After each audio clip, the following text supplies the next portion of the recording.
கலிபோர்னியாவில் மேற்கொள்ளப்பட்ட திட்டத்தின் அடிப்படையிலேயே வைகை அணையில் தெர்மோகோல் போடும் திட்டத்தை செயல்படுத்தியதாக கூட்டுறவுத்துறை அமைச்சர் செல்லூர் ராஜு விளக்கமளித்துள்ளார். மதுரை தொகுதி அதிமுக வேட்பாளர் ராஜ் சத்தியனை ஆதரித்து ரேஸ்கோர்ஸ் மைதானத்தில் உடற்பயிற்சியில் ஈடுபட்டவர்களிடம் அமைச்சர் செல்லூர் ராஜு வாக்கு சேகரித்தார். அப்போது பேசிய அவர், தண்ணீர் இல்லாமல் மக்கள் சிரமப்படக்கூடாது என்பதற்காகவே வைகை அணையில் தெர்மாக்கோல் போடும் திட்டத்தை செயல்படுத்தியதாக தெரிவித்தார்.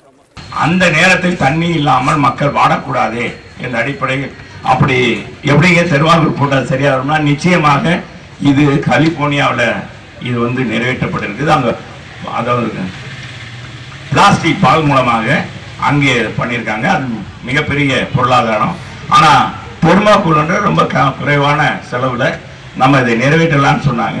அதுக்கு டெல்லி யூனிவர்சிட்டியில் ராஜஸ்தானில் நாங்கள் பயன்படுத்தியிருக்கிறோங்க அப்படின்னு சொன்னாங்க. சரி, அப்போ அதை தொடங்குறோம். நாங்கள் போனோம்.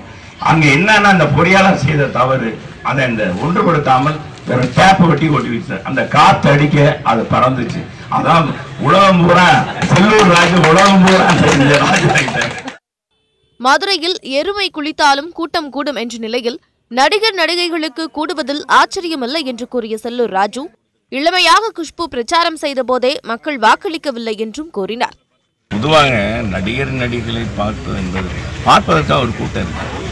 நம்ம ஆற்றுல நின்று ஒருத்தர் பார்த்து கையை நீட்டி பார்த்துட்டே இருக்கு. மையமண்டை ஒருத்தன் பார்த்தோன்னா ஒவ்வொருத்தங்க மையமண்டத்தை பார்க்கறான்னு கூட்டம் கூடி இப்படி கடைசியில் பார்த்தா எருமைக்குள் பாட்டிட்டு இருப்பாங்க. அதுக்கே கூட்டம் கூட்டுறது மாதிரி வடிவேலுக்கு கூட்டம் கூட்டுறது காட்டிலுமா. குஷ்பு ஒரு பாலத்தில் பார்த்தா குஷ்பு கோயில் கட்டினாங்க உண்டு. ஆனால் குஷ்பே ஓட்டு கட்டு திமுக ஓட்டு கட்டு போட்டாங்களே, அதே குஷ்பு இன்னைக்கு கிளவியாகி வந்திருக்கு.